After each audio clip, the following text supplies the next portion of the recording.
Subscribe کیجئے ہمارے channel شاہد رضا اشرفی official کو اور بیل آئیکن کو پریس کیجئے جس سے آپ کو نئے نئے ویڈیو کی نوٹیفیکیشن ملتی رہے۔ تو ناظرین السلام علیکم ورحمۃ اللہ وبرکاتہ۔ آج کا بیان حضرت شاکر علی نوری کا بیان رہے گا سیرت مصطفیٰ کے حوالے سے، تو پورا بیان ضرور سنیں اور اس پر عمل بھی کریں۔ تو چلیے بیان شروع مولاي صل وسلم دائما ابدا على حبیبک خیر الخلق کلہم۔ میرا دین و ایمان فرشتے جو پوچھیں تمہاری ہی جانب اشارہ کروں میں، مجھے اپنی رحمت سے تو اپنا کر لے، سوا تیرے سب سے کنارہ کروں میں۔ کام وہ لے لیجئے تم کو جو راضی کرے، ٹھیک ہو نام رضا تم پہ کروڑوں درود۔ اس سے پہلے کہ میں آیت کریمہ کی روشنی میں کچھ معروضات پیش کروں، آئیے ہم سب مل کر آقا کریم رؤوف الرحیم علیہ التحیۃ والتسلیم کی بارگاہ بے کس پناہ میں جس طریقے سے میں پڑھاؤں عقیدت و محبت میں ڈوب کر اسی طریقے سے درود و سلام کا نذرانہ پیش کریں۔ الصلاۃ والسلام علیک یا رسول اللہ، الصلاۃ والسلام علیک یا حبیب اللہ، الصلاۃ والسلام علیک یا نبی اللہ، الصلاۃ والسلام علیک یا نور اللہ، وعلی آلک و اصحابک یا حبیب اللہ، صلی اللہ تعالی علیہ وسلم۔ میرے پیارے آقا صلی اللہ تعالی علیہ وسلم کے پیارے دیوانوں، ہم اور آپ اس وقت جس دور سے گزر رہے ہیں وہ سسکتی ہوئی انسانیت کا دور ہے۔ اگر میں یہ کہوں تو غلط نہیں ہوگا کہ اس وقت انسانیت موت کے دروازے پر ہے۔ دنیا میں جہاں کہیں بھی ہم نگاہ اٹھا کر کے دیکھیں، دنیا کی تقریباً 1/3 آبادی اس وقت بے چینی اور بے قراری کی شکار ہے، اور اپنی بے چینی اور بے قراری کے اسباب کچھ اس طریقے سے وہ پیش کرتی ہے کہ ایسا لگتا ہے کہ ان کی نظر اتنی کمزور ہو چکی کہ اصل سے انہوں نے چشم پوشی کرنا شروع کر دیا۔ اس وقت جن کے پاس جتنی دنیاوی تعلیم زیادہ ہے اتنی ہی زیادہ بے قراری وہاں پر آپ کو نظر آئے گی۔ اس وقت جس کے پاس جتنی زیادہ دولت ہے اتنی ہی زیادہ وہاں پر بے قراری نظر آئے گی۔ اگر ہم دنیا کا مطالعہ کریں تو اس نتیجے پر پہنچیں گے کہ جتنا انسان ان ساری چیزوں کے اندر کم ہے اتنا ہی زیادہ وہ پرسکون آپ کو نظر آئے گا۔ میرے پیارے آقا صلی اللہ تعالی علیہ وسلم کے پیارے دیوانوں، دنیا نے ترقی ضرور کی، لیکن اگر یہ میں کہوں تو غلط نہیں ہوگا کہ انسان ترقی کر رہا ہے اور انسانیت زوال پذیر ہو رہی ہے۔ ایک چھوٹا سا جملہ ہے لیکن انسانیت کو سمجھانے کے لیے بڑا پاورفل یہ جملہ ہے کہ آپ ذرا دیکھیں، پوری دنیا کا جائزہ لیں اور خود اپنا بھی جائزہ لیں تو یہ چیز آپ پر ضرور آشکار ہوگی۔ انسان محبت کے لیے تھا اور چیزیں استعمال کے لیے تھی۔ اب انسانوں کو چیزوں سے محبت ہو گئی اور انسان استعمال کے لیے ہو گیا. کتنا فرق ہو چکا ہے. میرے پیارے آقا صلی اللہ تعالی علیہ وسلم کے پیارے دیوانوں، اور ایک تصور لوگوں کے دلوں کے اندر قائم ہوتا جا رہا ہے کہ اگر آج کے دور میں ہم نے انسانیت کا مظاہرہ کیا تو کامیاب نہیں ہو سکتے، سکسیس نہیں ہو سکتے، اچھی طرح سے جی نہیں سکتے، بلکہ آج کے دور کے اندر ہمیں اپنی زندگی اس طریقے سے گزارنی ہوگی کہ ہم سب سے پہلے خود غرض بن جائیں، تب جا کر کے ہم کامیاب ہو سکتے ہیں. میرے پیارے آقا صلی اللہ تعالی علیہ وسلم کے پیارے دیوانوں، سب سے پہلے میں یہ سمجھاؤں کہ انسانیت کہتے کسے، what is humanity، اس کو پہلے سمجھیں. جب اس کو سمجھیں گے تو انشاءاللہ العظیم آگے کی بات اچھی طریقے سے سمجھ میں آ جائے گی. انسانیت کہتے ہیں دوسرے کو خوش کرنا اور دوسرے کے غم میں شریک ہونا. اس کو میں اپنے جملے میں اگر عرض کروں تو یوں سمجھیں کہ کیسے پتہ چلے کہ ہمارے اندر انسانیت زندہ ہے. تو اس کے لیے ایک جملہ آپ کی سماعتوں کے حوالے کرتا ہوں. اگر اس جملے کو آپ سمجھ گئے تو اپنے اندر موجود انسانیت ہے یا نہیں یہ خود بخود سمجھ میں بات آ جائے گی. اور وہ جملہ یہ ہے، اگر کسی کا غم تمہاری آنکھوں کو نم کر دے تو سمجھ لینا کہ تمہارے اندر ابھی انسانیت زندہ ہے.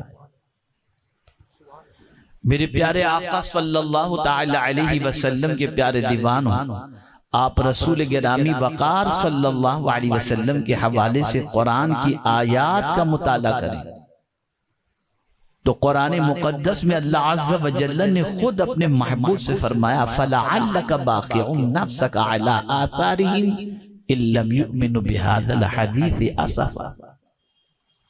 سرکار صلی اللہ علیہ وسلم دوسروں کے غم کے اندر اس طریقے سے اس غم سے نڈھال ہو جاتے کہ آقا کریم صلی اللہ علیہ وسلم کے متعلق اللہ عز و جل ارشاد فرماتا ہے کہ کہیں آپ اپنی جان کو گنوا نہ بیٹھے. آپ مجھے بتائیے آخر کیا وجہ ہے کہ پوری دنیا کے اندر، اگر میں یہ کہوں تو غلط نہ ہوگا، سب سے زیادہ کسی ذات پر کتاب لکھی گئی ہے تو وہ مصطفیٰ جان رحمت صلی اللہ علیہ وسلم کی ذات ہے. وجہ کیا ہے؟ سبب کیا ہے؟ تو اس رسول اعظم صلی اللہ علیہ وسلم کی حیات طیبہ کا مطالعہ کریں تو آپ کو پتہ چلے گا کہ سسکتی ہوئی انسانیت بلکہ دم توڑی ہوئی انسانیت کو حضور صلی اللہ علیہ وسلم نے اپنے وجود کے ذریعے انسانیت کے سانچے میں ڈھالنے کی کوشش کی. اور انسانیت جو سسک چکی تھی اور مردہ ہو چکی تھی، اللہ کے رسول صلی اللہ علیہ وسلم نے اسے زندہ کیا، اور قول کے ذریعے نہیں بلکہ اپنے عمل کے ذریعے اللہ کے رسول صلی اللہ علیہ وسلم نے انسانیت کو جگایا. ایک بڑا بھونڈا اور بڑا بیہودہ تصور لوگوں کے ذہن کے اندر بیٹھ چکا ہے کہ آج اگر انسانیت کا اظہار کرو گے تو تمہیں مقام نہیں ملے گا، عزت نہیں ملے گی. تو میں آپ کو یقین کے ساتھ کہہ سکتا ہوں انسانیت وہ طاقت ہے جس کسی کے اندر یہ جوہر آ جائے اس سے انسان ہی محبت نہیں کرتا، چرند و پرند بھی محبت کرنے لگ جاتے ہیں. انسانیت بہت بڑی دولت ہے. آج دنیا کے اندر انسان نظر آتے ہیں لیکن انسانیت نظر نہیں آتی. آپ مجھے بتائیے یہ مائک آپ تک بات پہنچانے کے لیے بنایا گیا، لگایا گیا. اب یہ مائک یہ کام انجام نہیں دے گا، آپ اٹھا کر کے پھینک دیں گے. آج اگر مسلمانوں کا یا انسانوں کا خون سب سے زیادہ سستا ہو گیا، اس کی سب سے بڑی وجہ یہ ہے کہ یہ انسان انسانیت کے سبق اور ہنر اور وصف سے خالی ہوتا جا رہا ہے. میرے پیارے آقا صلی اللہ تعالی علیہ وسلم کے پیارے دیوانوں، آج سچویشن یہ ہے کہ ایکسیڈنٹ کے موقع پر مریض کو ہاسپٹل پہنچانے کی بجائے لوگ ویڈیو بناتے ہوتے ہیں. انسانیت اتنی سسک گئی، انسانیت نے اس طریقے سے دم توڑ دیا. اور آج حالات اتنے بد سے بدتر ہو گئے کہ جن لوگوں کے پاس دنیاوی علم سب سے زیادہ ہے، اور مغربی دنیا کا اگر آپ جائزہ لیں تو تعلیم کے سلسلے میں، جدید تعلیم کے سلسلے میں، جدید تحقیق کے سلسلے میں وہ دنیا سے سب سے آگے ہیں، لیکن سب سے زیادہ اگر انسانیت کہیں سسک رہی ہے اور انسانیت کا کوئی جنازہ نکال رہا ہے تو یہ وہی مغربی دنیا ہے۔ آج کا مسلمان بھی مدینے کی طرف جانے کی بجائے مغرب کی طرف رخ کرتا ہے، لیکن وہ بھول گیا کہ روزانہ سورج یہ پیغام دیتا ہے مغرب کی طرف جاؤ گے تو ڈوب جاؤ گے۔ یاد رکھیں، وہاں سے آپ کو انسانیت کا درس نہیں ملے گا، وہاں سے آپ کو انسانیت کا سبق نہیں ملے گا۔ انسانیت کا سبق پیغمبر رحمت صلی اللہ علیہ وسلم کی ذات بابرکت سے ملے گا، رسول اعظم صلی اللہ علیہ وسلم کی حیات طیبہ سے ملے گا، اور پیغمبر رحمت صلی اللہ علیہ وسلم کی تعلیمات سے ملے گا۔ آپ دیکھیں، دنیا کا ہر انسان چاہتا ہے کہ لوگ اس سے محبت کریں، لوگ اس سے الفت کریں۔ آپ ذرا سوچئے، اللہ عز و جل نے حضور صلی اللہ علیہ وسلم کو رحمت للعالمین بھی بنایا، اپنا محبوب بھی بنایا، خاتم النبیین بھی بنایا، لیکن پھر بھی اللہ عز و جل نے ان کے قریب غلاموں کے جھمگھٹے کی اور محبت کی وجہ جو بیان فرمائی وہ کیا فرمائی؟ فَبِمَا رَحْمَةٍ مِّنَ اللَّهِ لِنْتَ لَهُمْ، اللہ کی رحمت سے آپ ان کے لیے نرم دل ہو۔ یعنی حضور صلی اللہ علیہ وسلم سے بھی اگر دنیا محبت کرتی ہے تو اس کی سب سے بڑی وجہ یہ ہے کہ اللہ نے اپنی رحمت سے حضور صلی اللہ علیہ وسلم کو نرم دل بنایا۔ حضور کی زبان میں بھی نرمی تھی، حضور کے انداز میں بھی نرمی تھی، حضور کے دل میں بھی نرمی تھی۔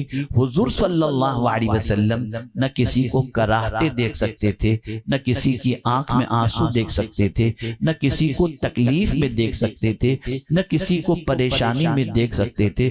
اسی لیے اعلی حضرت عظیم البرکت امام عشق و محبت کہتے ہیں، غمزدوں کو رضا مزد دیجے کہ ہیں بے کسوں کا سہارا ہمارا نبی۔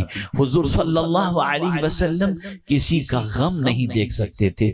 آج انسان غم پہنچا کر خوش ہو رہا ہے، تکلیف دے کر کے خوش ہو رہا ہے، اور انسانیت یہ ہے کہ اگر کسی کو تم غم میں دیکھو تو تمہاری آنکھیں نم ہو جائیں۔ آپ ذرا سوچیں، حضرت جریر ابن عبداللہ رضی اللہ المولا تبارک و تعالی عنہ جو جلیل القدر صحابی ہیں، سرکار صلی اللہ علیہ وسلم کے عاشق ہیں، رسول اعظم کیا تو سرکار صلی اللہ علیہ وسلم نے ان سے وعدہ لیا تھا۔ اس وعدے کی وفا کا معاملہ دیکھیے، اللہ اکبر۔ ایک غریب گھوڑا بیچ رہا تھا، اپنے خادم کو آپ نے گھوڑے کی خریداری کے لیے بھیجا۔ جب وہ گھوڑے کی خریداری کے لیے پہنچا، گھوڑے کی قیمت پوچھی، اس نے گھوڑے کی قیمت 300 اس زمانے کی جو کرنسی تھی وہ بتایا۔ وہ گھوڑے سے سودا کرنے کے بعد گھوڑا لے کر حضرت جریر بن عبداللہ کا خادم حضرت جریر رضی اللہ تعالیٰ عنہ کے پاس گھوڑے کے مالک کے ساتھ آئے، اور انہوں نے اپنے آقا سے حضرت جریر سے عرض کیا کہ میں نے 300 درہم کے اندر یہ گھوڑے کا سودا کر لیا ہے۔ لیکن حضرت جریر نے اس گھوڑے کو دیکھا، دائیں دیکھا بائیں دیکھا، اور فرمانے لگے اس کی قیمت 300 نہیں 400 ہونی چاہیے۔ اس کے بعد پھر غور سے دیکھا، فرمایا نہیں اس کی قیمت 500 ہونی چاہیے۔ پھر دیکھا اور اس کے بعد کہا نہیں اس کی قیمت 600 ہونی چاہیے۔ پھر فرمانے لگے نہیں یہ تو 700 کا لگتا ہے، اور 700 پر انہوں نے ڈن کیا۔ وہ گھوڑے کے مالک کو حیرت ہوئی، یا اللہ آج تک تو ایسا ہوا ہے کہ آدمی بات کرنے کے بعد کم کراتا ہے، یہ بات کرنے کے بعد اتنا بڑھا رہے ہیں، اتنا زیادہ دے رہے ہیں۔ نہ رہا گیا، جانتا تھا کہ یہ صحابی رسول ہیں، مذاق میں بھی جھوٹ نہیں بولتے۔ انہوں نے برجستہ پوچھا، حضور کیا وجہ ہے کہ 300 میں طے ہو چکا تھا، پھر بھی آپ مجھے 700 دے رہے ہو۔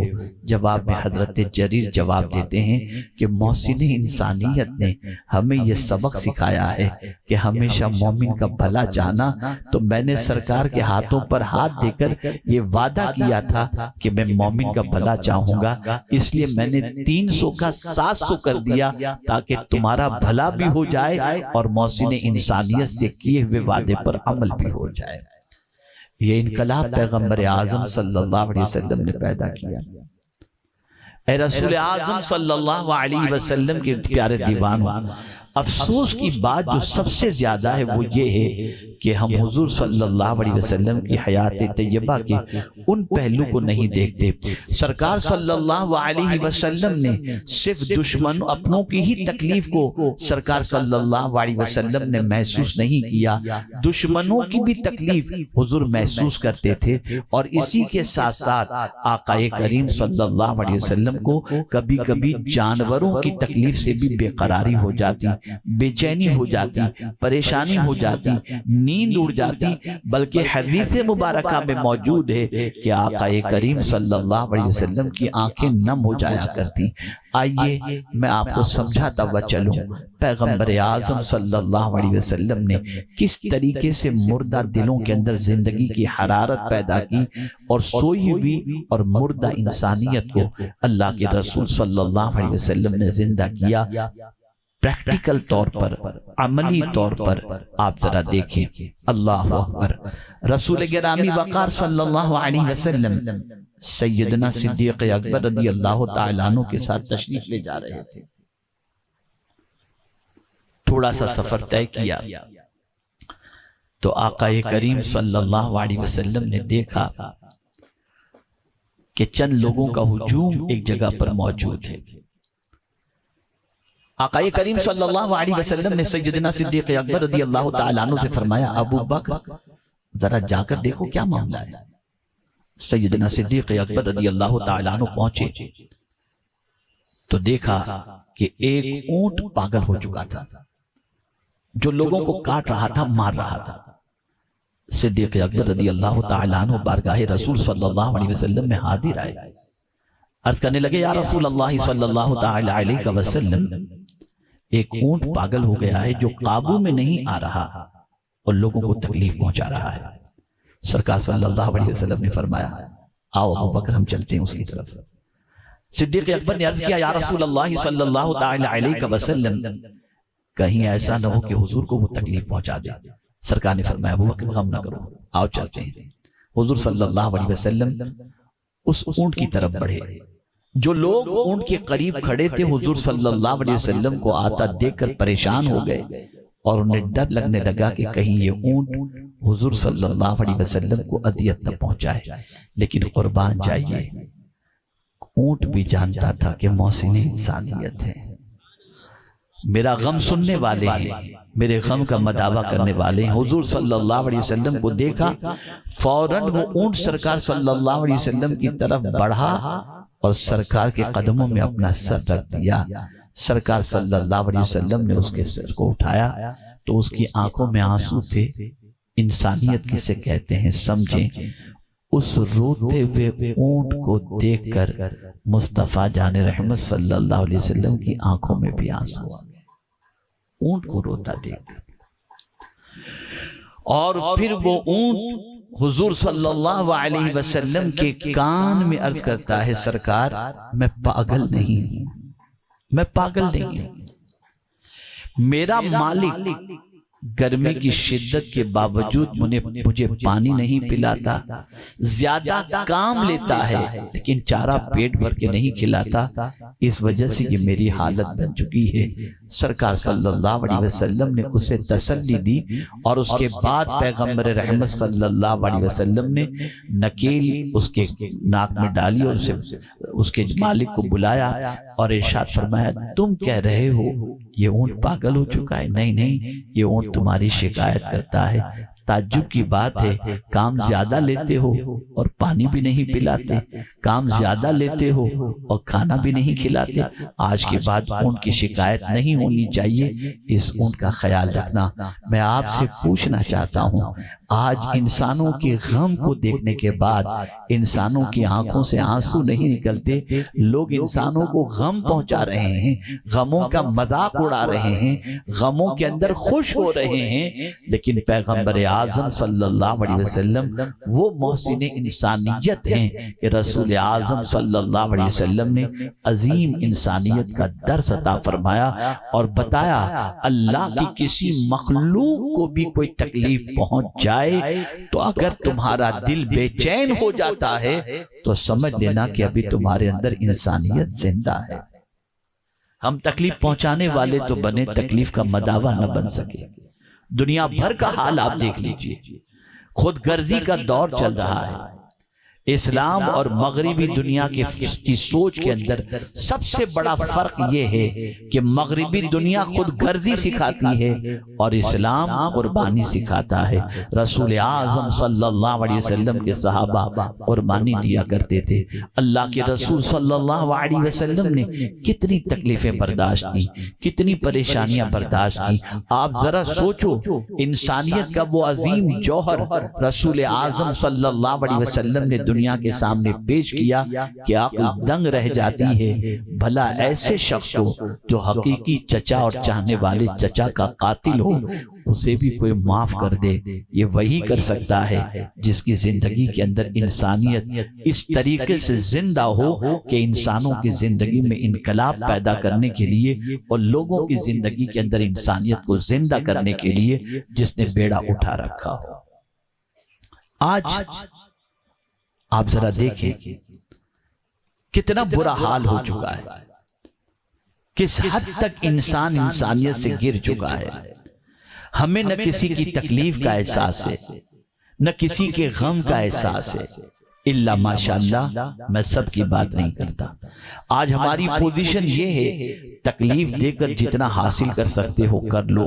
آج معاشرے کے اندر مسلمانوں کا حال یہ ہے کہ العیاذ باللہ لوگوں کا مال کھا جانا، لوگوں کو اذیت پہنچانا، لوگوں کو تکلیف پہنچانا، یہ ساری چیزیں اس محسن انسانیت کا امتی الا ماشاءاللہ کرتا ہوا نظر آتا ہے جس محسن انسانیت کے امتی کو یہ کام زیب نہیں دیتا۔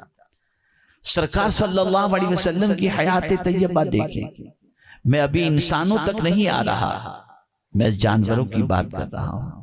صحابہ کرام علیہم الرضوان کے ساتھ آقا کریم صلی اللہ علیہ وسلم تشریف لے جا رہے تھے کہ رسول گرامی وقار صلی اللہ تعالی علیہ وسلم کے سر مبارک پر ایک چڑیا گھومنے لگی۔ سرکار نے صحابہ کو آواز دی، تم میں کون ہے جس نے اس چڑیا کے انڈے اٹھا لیے ہیں؟ آپ اندازہ لگائیے۔ صحابہ نے عرض کیا، حضور ہم نے یہ غلطی کر لی۔ ایک صحابی نے عرض کیا، مجھ سے یہ غلطی ہوئی۔ سرکار نے فرمایا، یہ چڑیا مجھ سے تمہاری شکایت کر رہی ہے، جاؤ یہ انڈا اس کی جگہ پر جا کر کے رکھ دو۔ آپ ذرا سوچو، اندازہ لگاؤ، چڑیا بھی حضور صلی اللہ علیہ وسلم سے فریاد کر رہی ہے۔ وجہ کیا ہے کہ وہ جانتی ہے کہ آج اگر روئے زمین پر کوئی ایسا وجود موجود ہو جس کے اندر انسانیت موجود ہو اور جو سوئی ہوئی انسانیت کو جگانے کے لیے آیا، وہ ذات اگر ہے تو محمد عربی صلی اللہ علیہ وسلم کی ذات ہے۔ آپ ذرا سوچیں، انسان کا رونا تو بہت دور کی بات ہے، انسان کا آہو زاری کرنا تو بہت دور کی بات ہے، انسان کا غم تو بہت دور کی بات ہے۔ آج مسجد نبوی شریف میں ایک ستون ہے، استوانِ حنانہ اسے کہا جاتا ہے۔ وہاں جا کر انسان 2 رکعت نماز ادا کرنے پر اپنی معراج اور اپنے لیے باعث سعادت سمجھتا ہے۔ ذرا اس استوانِ حنانہ کی تاریخ اٹھا کر کے دیکھو، وہ ایک درخت کا تنا ہی تو تھا۔ رسول اعظم صلی اللہ علیہ وسلم اسے ٹیک لگا کر خطبہ دیا کرتے تھے، لیکن جب رسول اعظم صلی اللہ علیہ وسلم کے لیے بہترین منبر بنا کر پیش کیا گیا تو سرکار نے اس تنے سے ٹیک لگا کر خطبہ دینے کی بجائے منبر پر خطبہ دینا شروع کیا۔ حضور صلی اللہ علیہ وسلم کی جدائی میں وہ درخت کا تنا رونے لگا حدیث مبارکہ میں رونے لگا اس طریقے سے جیسے اونٹ کا بچہ بلک بلک کے روتا ہے۔ سرکار سے اس کا رونا گوارا نہ ہوا، حضور نے اس درخت کے تنے کو اپنی آغوش میں لے لیا جیسے بچے کو آغوش میں لیا جاتا ہے۔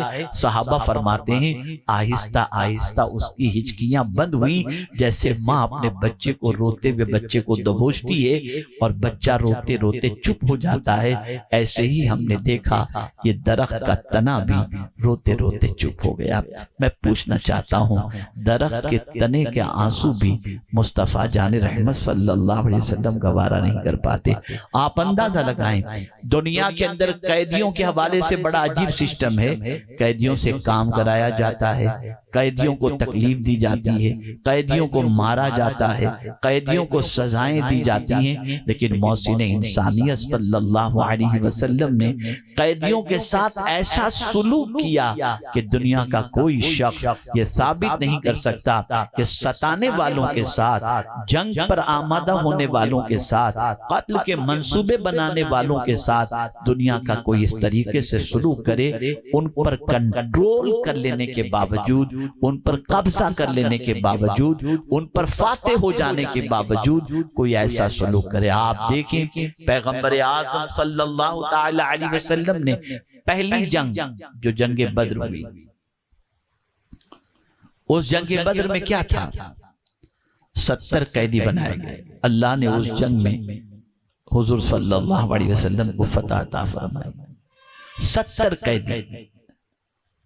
آپ ذرا سوچو اس زمانے میں مدینے میں کوئی جیل تو نہیں تھی، قید خانہ نہیں تھا، اب 70 قیدی بنائے گئے، انہیں رکھا کہاں جائے، کہاں رکھا جائے؟ محسن انسانیت کا عمل دیکھیں۔ آقا کریم صلی اللہ علیہ وسلم نے اپنے صحابہ کو بلایا اور ارشاد فرمایا یہ قیدی تم لے جاؤ اپنے گھر میں رکھنا، اس قیدی کو تم لے جاؤ اپنے گھر میں رکھا۔ قیدی تقسیم کیے گئے اور کچھ قیدیوں کو مسجد نبوی شریف کی ستون سے باندھ دیا گیا، لیکن ان قیدیوں سے ظالمانہ رویے کا حکم حضور نے نہیں دیا۔ کیا فرمایا جانتے ہیں؟